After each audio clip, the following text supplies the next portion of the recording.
Hello అండి. Welcome to our channel. నేను మీ శ్రీ. ఈ స్టోరీ నచ్చితే తప్పకుండా లైక్ చేయడం మర్చిపోకండి.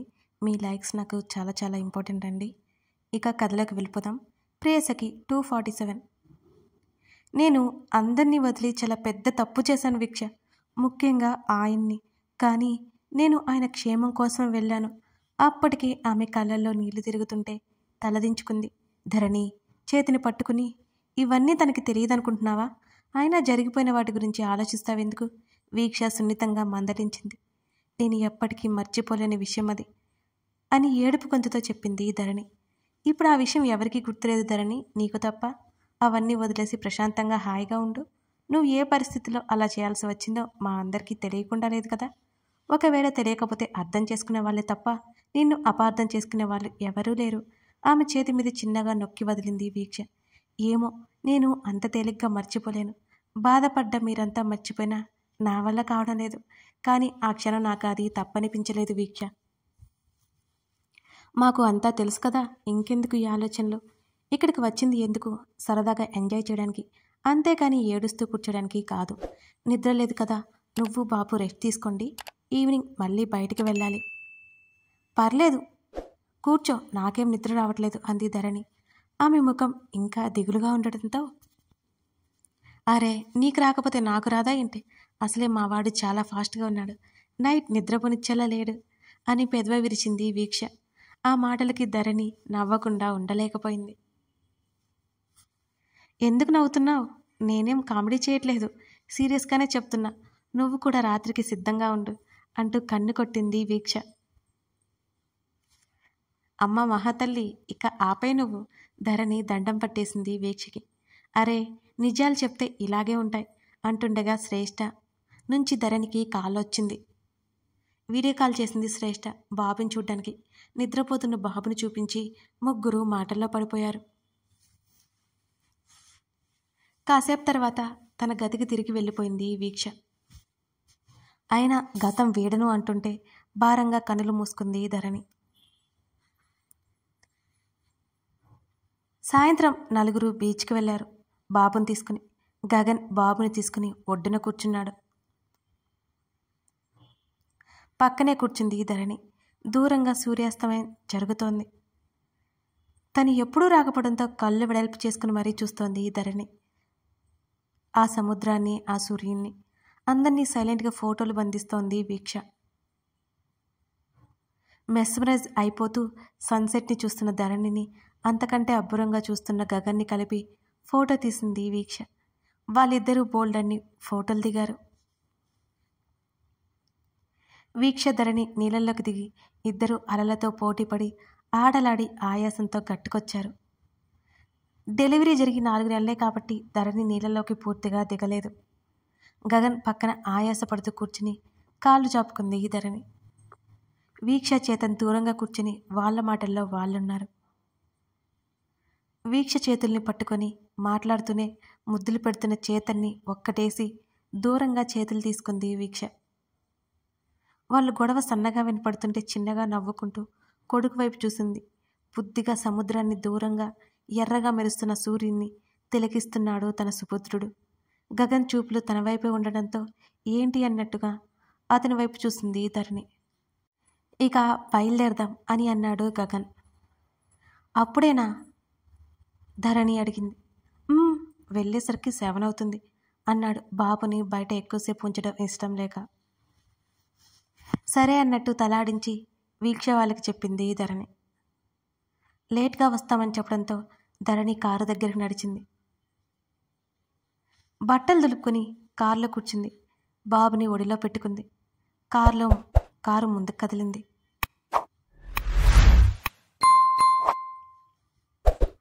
చేతన్ భుజం మీద తలవాల్చి అతని చేతిని పట్టుకుంది వీక్ష. చే అని పిలిచింది నెమ్మదిగా. చెప్పు అన్నాడతను. ఇక్కడ మనం మంత్లీ ఒకసారి వద్దాం, అందమైన ఆ సముద్రాన్ని చూస్తూ అంది వీక్ష. వద్దాం, నాకే కదా లాభం. ముందుకు వంగి ఆమె చెంప మీద ముద్దు పెట్టుకున్నాడు చేతన్.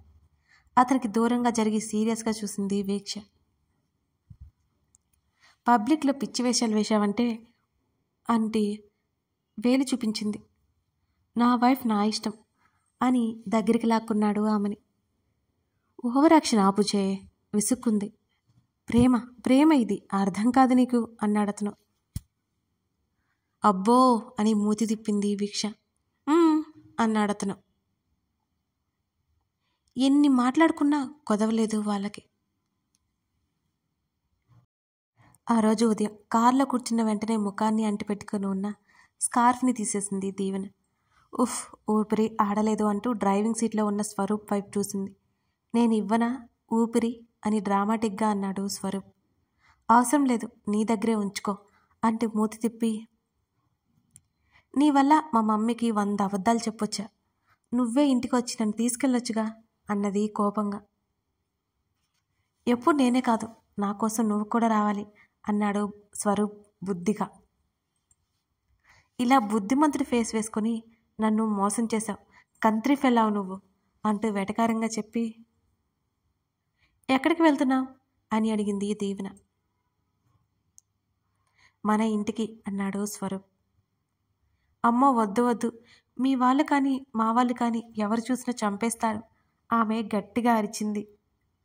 మా వాళ్ళైతే ఇంట్లో ఎవరూ లేరు అంటూ కన్ను కొట్టాడు స్వరూప్.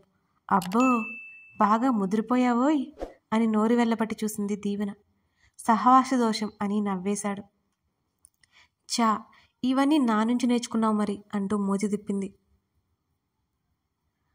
ఇంట్లో కనీసం మెయిడ్ కూడా లేకపోవడంతో అనుమానంగా చూసింది స్వరూప్ వైపు.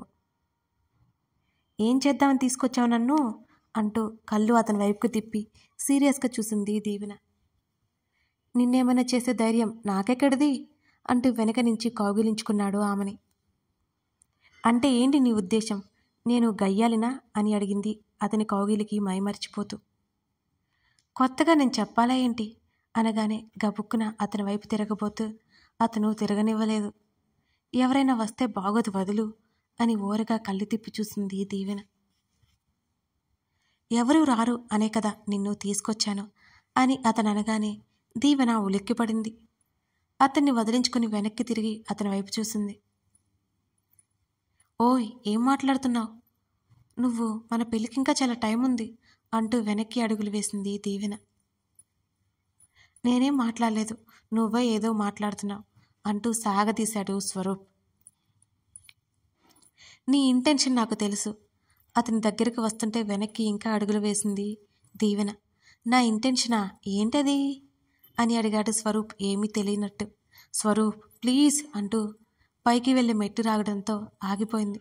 దేనికి ప్లీజ్, ఇంతకీ నా ఇంటెన్షన్ ఏంటి చెప్పలేదు నువ్వు అని నవ్వుతూ కళ్ళెగరేయగానే అతనికి చిక్కకుండా మెట్ల వెంట పరుగుపెట్టింది దీవెన.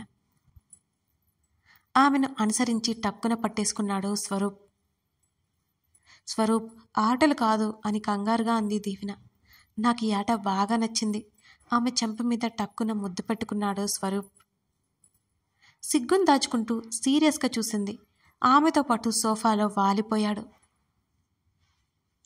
అబ్బా బరువుగా ఉన్నావులే అంటూ అతన్ని నెట్టివేయడానికి ప్రయత్నం చేస్తుంటే అతన్ని ఏమాత్రం కదలలేదు. ఆమె పాపిట్లో పెదవులు తాకించగానే ఆమె కదలికలు ఆగిపోయి అతని వైపు చూసింది దీవెన. థ్యాంక్ యూ అంటూ ఆమె కళ్ళ మీద ముద్దు పెట్టడంతో కళ్ళు మూసేసింది. అతని పెదవులు ఆమె ముక్కుకుండా ఆమె పెదవుల మీదకి చేరాయి. అతని మెడ చుట్టూ ఆమె చేతులు అల్లుకున్నాయి. అతని బరువు ఇష్టంగా మోసింది దీవెన. కాసేపటికి ఊపిరి భారమవుతుంటే అతని భుజాలు పట్టుకుని నెట్టింది. ఆమె నుంచి లేవగానే చిరుకోపంగా అతన్ని చూస్తూ లేచి కూర్చుంది. ఆమె చేతిని అందుకుని ముద్దు పెట్టుకుని ఒడిలోకి లాక్కున్నాడు. స్వరూప్ ఇది లివింగ్ ఏరియా ఆమె చిన్నగా అంది. నేనేం చేయట్లేదు నిన్ను అని నవ్వాడు. సిగ్గుతో అలాగే కళ్ళు దించుకుని కూర్చుంది దీవెన. నేను వెళ్తానిక కాసేపటి తర్వాత నెమ్మదిగా అడిగింది.